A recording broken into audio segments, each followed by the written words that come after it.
বহুতো আপোনাৰ গাড়ী ছেকেণ্ড হেণ্ড গাড়ী পাৰ্চেল কৰিব যায়।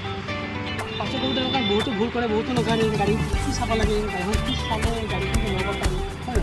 ত' আপোনালোকক মই দেখাইছোঁ গাড়ীখন, আপোনাৰ গাড়ীখন ল'ব গাড়ীটো ডিলাৰত যায় বা ছেকেণ্ড হেণ্ড শ্ব'ৰুমত গৈ গাড়ীখনত কি বস্তু চাব লাগে, কি বস্তু চাই গাড়ীখন ল'ব লাগে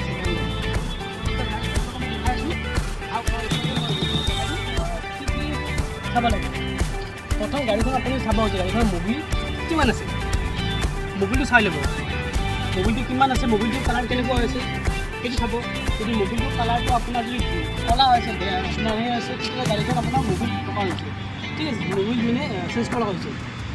আৰু চেঞ্জ যায় আৰু এটা বস্তু দেখা পাইছোঁ যে ইঞ্জিনৰ বিষয়ে দেখা পাইছে আপোনাৰ যে গাড়ীখন এক্সিডেণ্ট নন এক্সিডেণ্ট কেনেকুৱা। যদি আপোনালোকে যদি এই বস্তু চাই, যদি আপোনালোকে এপ্ৰমটো চাই, এই যদি কোম্পানী এপ্ৰমটো, এই যদি চিলটো যে থাকে এইটো আপোনাৰ জেনুইন হয়, এইটো চাব প্ৰথম।